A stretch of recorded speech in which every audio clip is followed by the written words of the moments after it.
Hey guys, this is Sindhu and welcome to Sindhu's journey. ఈ వీడియోలో Yaganti full vlog ఉంటుంది.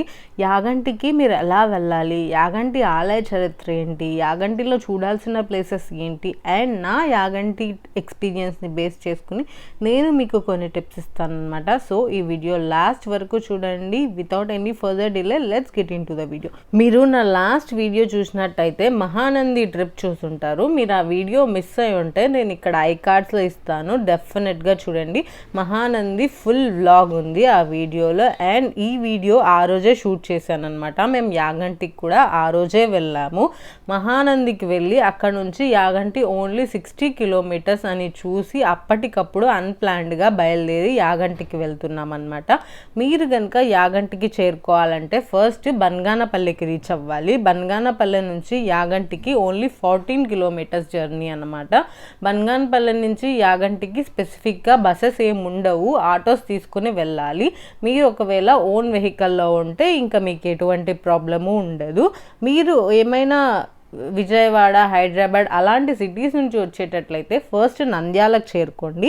నంద్యాల నుంచి బన్గానపల్లికి 37 కిలోమీటర్స్ ఉంటుంది. మీకు బస్సెస్ చాలా అవైలబుల్లో ఉంటాయన్నమాట. మేము బన్గానపల్లికి రీచ్ అయ్యేసరికి మహానంది నుంచి మధ్యాహ్నం అయిపోయిందనమాట. అరౌండ్ 1 and 1:30 టైం అయింది.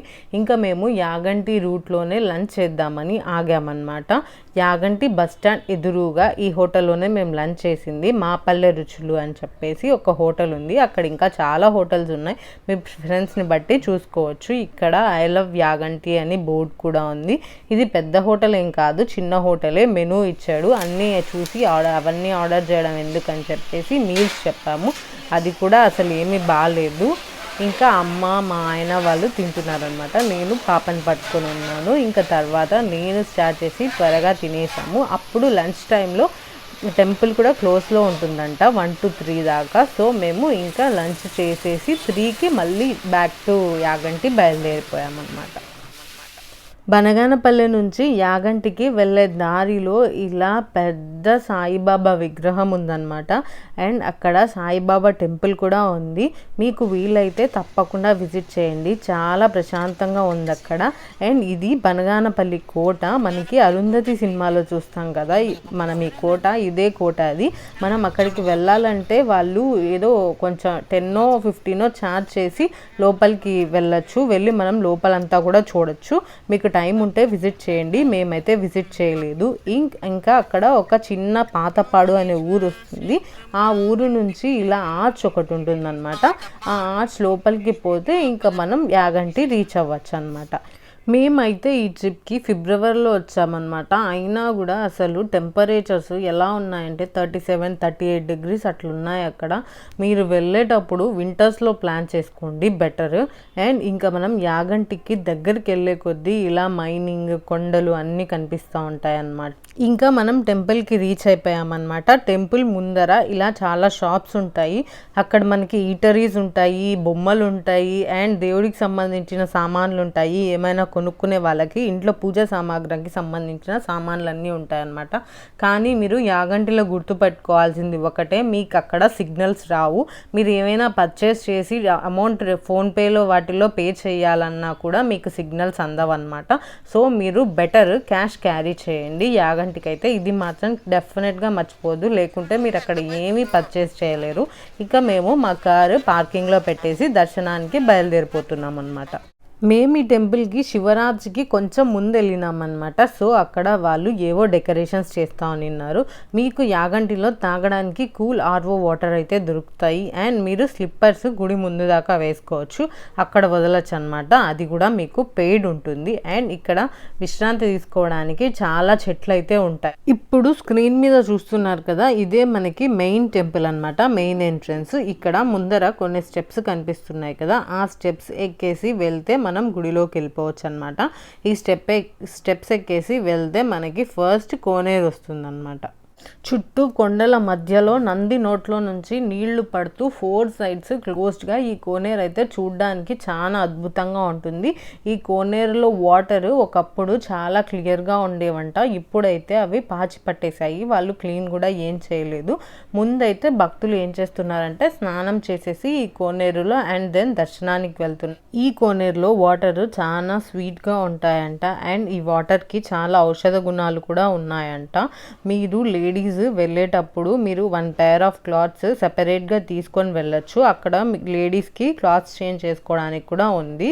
మునిగి మనం హ్యాపీగా క్లాత్స్ చేంజ్ చేసుకొని దర్శనానికి వెళ్ళిపోవచ్చు అనమాట. మేమైతే ఈ వాటర్లోకి దిగలేదు. మేము మహానందిలోనే కోనేరులోకి దిగేసి ఉన్నాం అనమాట. దిగేసి ఆల్రెడీ క్లాత్స్ చేంజ్ చేసుకున్నాము. మళ్ళీ ఇక్కడ ఎందుకులే అని చెప్పేసి మునగలేదు. కానీ ఇక్కడ నందిలోంచి వాటర్ వస్తున్నాయి అని చెప్పాను కదా, నంది మౌత్లోంచి చూసారు కదా, అక్కడ కొంతమంది అక్కడే కూర్చుని ఉన్నారు కదా నంది దగ్గరనే.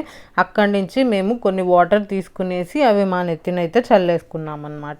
ఈ యాగంటి అయితే చాలా పాత క్షేత్రం అనమాట. ఇది ఏంటంటే ఫస్ట్ చోళులు, చాళుక్యులు వాళ్ళందరూ ఫస్ట్ కన్స్ట్రక్ట్ చేశారంట. తర్వాత అది అసంపూర్తిగా అట్లనే వదిలేశారంట. తర్వాత విజయనగర సామ్రాజ్యంలో హరిహరరాయ, బుక్కరాయ అనే కింగ్స్ వచ్చేసి 15th centuryలో దీన్ని ఫినిష్ చేసేసి దీనికి ఒక రూపు తెచ్చారంట. ఈ టెంపుల్ అయితే చాలా పాతది. ఎర్రమల్ల కొండల మధ్యలో చాలా స్టన్నింగ్గా ఉంది టెంపుల్. ప్రతి ఒక్కరూ ఖచ్చితంగా చూడాల్సిన శైవ క్షేత్రాలలో ఇదైతే డెఫినెట్గా ఒకటనమాట. సో మీరు ఈ టెంపుల్ చూడడం అస్సలు మిస్ అవ్వద్దండి. మీకు వీలైతే ఖచ్చితంగా విజిట్ చేయండి మీ లైఫ్లో వన్స్ అయినా. మేము ఇంకా అక్కడే కూర్చునేసి కోనేరు దగ్గర కొద్దిసేపు విశ్రాంతి తీసుకున్నాం అనమాట. విశ్రాంతి తీసుకుని ఇంకా మెయిన్ ఎంట్రన్స్లోకి వెళ్తున్నాము. కనిపిస్తుంది కదా అక్కడ నంది నోట్లోంచి వాటర్ వస్తుంది కదా, దాని వెనకాలే ఒక డోర్ ఉంటుంది అనమాట. ఆ డోర్లోంచి వెళ్తే ఇంకా మనం మెయిన్ టెంపుల్ ఉండే దగ్గరికి వెళ్ళిపోవచ్చు. ఇదిగోండి ఇదే ఆ గ్రిల్స్ డోర్. అండ్ ఈ గ్రిల్స్ డోర్లోంచి వెళ్తే చూస్తున్నారా ఇక్కడ ఎంత పెద్ద ప్రాంగణం ఉందో. ఇంకా మళ్ళీ అక్కడ స్టెప్స్ ఉంటాయన్నమాట. అక్కడ నుంచి వెళ్తే మెయిన్ టెంపుల్లోకి వెళ్ళచ్చు. యాగంటి ఆలయ చరిత్ర ఏంటంటే అగస్త్య మహర్షి ఈ స్థలంలో వెంకటేశ్వర స్వామి యొక్క గుడి కట్టాలని అనుకుంటారంట. ఆ వెంకటేశ్వర స్వామి విగ్రహము బొటనవేలు విరిగిపోయి ఉండడం వల్ల వెంకటేశ్వర స్వామిని అక్కడ ప్రతిష్ఠించలేకపోతారంట. ఈ విషయానికి అగస్త్య మహర్షి బాగా అప్సెట్ అయిపోయి మళ్ళీ పరమశివుడి కోసం తపస్సు చేస్తారంట. అప్పుడు పరమశివుడు ప్రత్యక్షమయ్యి ఈ ప్లేస్ అచ్చం కైలాసంలాగే ఉంది, ప్లస్ ఇక్కడ గంగ నిరంతరం ప్రవహిస్తూ ఉండడం వల్ల ఇక్కడ నేను కొలువు ఉంటాను అని వరమిస్తారంట. అప్పుడు అగస్త్య మహర్షి ఏం చెప్తారంటే ఇక్కడ మీరు పార్వతీ పరమేశ్వరులాగా ఉమామహేశ్వరులాగా ఒకే శిలపైన దర్శనం ఇవ్వాలి స్వయంభూగా వెలసి అని చెప్పి అడుగుతారంట. శివుడు అలాగే అని చెప్పేసి వరమిస్తారనమాట. ఇంకా ఈ క్షేత్రం ఇంకొక విశేషం ఏంటంటే ఇక్కడ కాలజ్ఞానం రాసిన వీరబ్రహ్మేంద్ర స్వామి వారు రవ్వలకొండకు వెళ్లే ముందు ఇక్కడ కొన్ని రోజులు ఉంటారనమాట. ఇది యాగంటి ఆలయ చరిత్ర. నాకు తెలిసింది చెప్పాను. ఇంకా ఏమైనా కరెక్షన్స్ ఉంటే let me know in the comment section.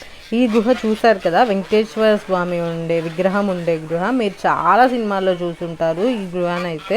మీరు ఏ సినిమాల్లో చూసారో కామెంట్ సెక్షన్లో చెప్పేసేయండి.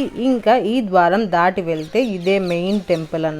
10 రూపీస్ మనకి ఎంట్రీ టికెట్ ఉంటుంది మెయిన్ ఎంట్రన్స్ లోకి. మీరు ఉమామహేశ్వర స్వామి దర్శనం చేసుకున్న తర్వాత టెంపుల్ ఎదుటనే యాగంటి బసవయ్య ఉంటారనమాట. ఈ నంది ఏంటంటే 20 సంవత్సరాలకు ఒకసారి 1 అంగుళము సైజు ఇంక్రీజ్ అవుతుందంట. అలా ఇంక్రీజ్ అయ్యి ఇంతకుముందు మనుషులు ఆ నంది చుట్టూ ప్రదర్శన చేసేవాళ్ళంట.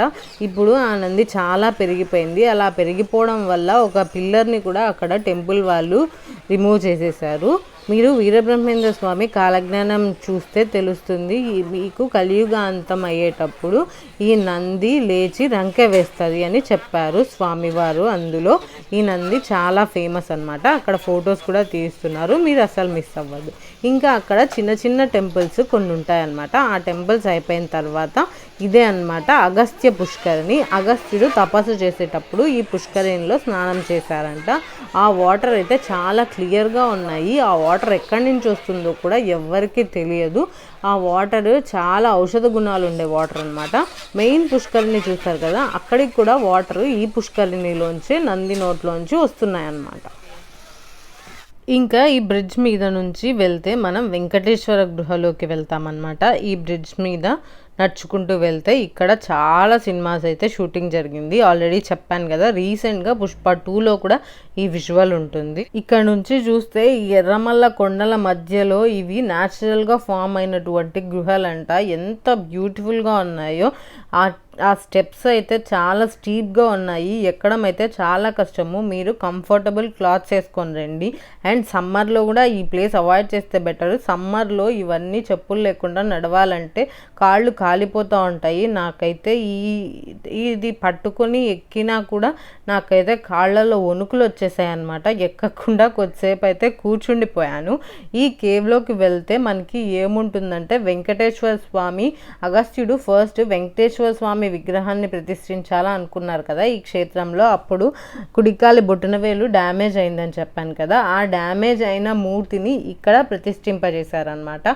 ఈ గుహలో మనం కూర్చోడానికి, రెస్ట్ తీసుకోవడానికి కూడా కొంచెం టైం అయితే ఉంటుంది. కూర్చోడానికి అక్కడ ప్లేస్ కూడా ఉందన్నమాట. ఈ వెంకటేశ్వర స్వామి ఉండే ఈ గుహలో మనకి కొద్దిసేపు వాళ్ళు అక్కడ కూర్చోబెట్టి ఒక ఆడియో వినిపిస్తారనమాట. ఆ ఆడియోలో ఏమొస్తుందంటే ఇక్కడ ఉండే మూర్తి ఏకశిల వెంకటేశ్వర స్వామి అని, ప్లస్ ఇక్కడ కళ్యాణం కాకముందు వెంకటేశ్వర స్వామి ఫస్ట్ పాదం ఇక్కడ పెట్టారంట, సెకండ్ పాదం దేవుని కడపలో పెట్టారంట, అండ్ థర్డ్ వచ్చేసి తిరుమలలో పెట్టారంట. అక్కడ ఉండే వాళ్ళు చెప్తుంది ఏంటంటే తిరుమల కంటే ఫస్ట్ ఇక్కడ వెంకటేశ్వర స్వామిని ప్రతిష్ఠించారంట. ఇది అంత ఓల్డ్ టెంపుల్ అని చెప్తున్నారనమాట. ఇంకా ఇది వచ్చేసి సెకండ్ ఇప్పుడు కనిపిస్తుంది కదా, ఇది అగస్త్య గృహ. దీనికి 120 స్టెప్స్ ఉన్నాయంట. లోపల అగస్త్యుడు తపస్సు చేసిన చోటు ప్లస్ శివలింగం ఉందంట. మేమైతే ఆ టెంపుల్కి వెళ్ళలేదు. అక్కడే ఇంకా చిన్న హనుమాన్ టెంపుల్ కూడా ఉంది. ఇంకా మేము వీరబ్రహ్మేంద్ర స్వామి గుహకి బయలుదేరామన్నమాట. యాగంటి క్షేత్ర మరో విశేషం ఏంటంటే ఇక్కడ అగస్త్య మహర్షి తపస్సు చేసేటప్పుడు కాకులు డిస్టర్బ్ చేశాయంట. సో అగస్త్య మహర్షి కాకులకి శాపం పెట్టారంట. ఈ ప్లేస్లో కాకులే తిరగకూడదని చెప్పేసి. సో యాగంటిలో ఏంటంటే అస్సలు కాకులు అనేవి మనకి కనిపించవు. కాకి అనేది శనిదేవుని వాహనం కదా. సో ఇక్కడికి వచ్చి మనకి పూజ చేసిన వాళ్ళకి శనిదేవుడి నుంచి కూడా విముక్తి కలుగుతుందని చెప్పి అక్కడ పూజారులు చెప్తున్నారనమాట. ఇక్కడ కనిపించేదే మన వీరబ్రహ్మం గారు కాలజ్ఞానం రాసిన గృహ. ఈ గృహనే శంకర గృహ అని కూడా అంటారనమాట. ఈ గృహకి చాలా స్టెప్స్ ఉన్నాయన్నమాట. ఈ స్టెప్స్ ఏంటంటే మనం టెంపుల్కి ఫస్ట్ స్టార్ట్ అవుతాం కదా, అక్కడ నుంచే ఈ గృహకి స్టెప్స్ స్టార్ట్ అవుతున్నాయన్నమాట. చాలా స్టెప్స్ ఉన్నాయి. ఈ గృహకు కూడా ఎక్కి మనం పైకి రావాలన్నమాట. అన్ని స్టెప్స్ ఎక్కలేక నేనైతే అలసిపోయి కూర్చుని మళ్ళీ ఎక్కుతూ ఉన్నాను అనమాట. ఈ గృహ నుంచి మనకి మొత్తం వ్యూ అయితే కనిపిస్తుంది. చాలా స్టన్నింగ్గా ఉంటాయన్నమాట. మనం విజువల్స్ స్టెప్స్ చూసారా ఎన్ని ఉన్నాయో. ఈ గుహని మనం చూసేసి కిందికి వచ్చేసినామంటే డైరెక్ట్గా మనకి పార్కింగ్ ప్లేస్ అండ్ టెంపుల్ ముందర ఎక్కడుందో అక్కడికి మనం వెళ్ళిపోతాం అనమాట. ఇంకా గృహ పైకి వెళ్ళిన తర్వాత ఇలా కనిపిస్తుంది అనమాట మనకి వ్యూ అంతా. ఇంకా ఇక్కడ మీరు ఈ టెంపుల్కి వెళ్ళేటప్పుడు ఖచ్చితంగా మీతో కొంచెం అమౌంట్ అయితే క్యారీ చేయండి. అక్కడ చాలామంది సాధువులు అయితే ఉంటారనమాట. ఈ వీరబ్రహ్మేంద్ర స్వామి కాలజ్ఞానం రాసిన చోటుకి వెళ్ళే దగ్గర అయితే మనం వంకొని వెళ్ళాలి. చాలా కిందికి ఉంటాయన్నమాట అక్కడ గుహ అయితే. ఇక్కడ ఒక శివలింగం అండ్ అచ్చమాంబ గారికి కళ్ళు వచ్చిన చోటు ఉంటుందన్నమాట. ఈ గుహ కూడా చూసుకుని ఇంకా మేము రిటర్న్ బయలుదేరిపోయామన్నమాట. రిటర్న్లో అప్పటికే ఈవినింగ్ అయింది. మేము హైవే మీదకి వచ్చి కొంచెం టీ తాకేసి ఇంకా మళ్ళీ బ్యాక్ టు కడప బయలుదేరిపోయాం. చూసారు కదా యాగంటి ఫుల్ వ్లాగ్. ఈ వీడియో మీకు నచ్చినట్టయితే ప్లీజ్ లైక్ చేయండి, మీ ఫ్రెండ్స్తో షేర్ చేయండి అండ్ సింధూస్ జర్నీ ఛానల్కి సబ్స్క్రైబ్ చేసుకోండి. Thanks for watching.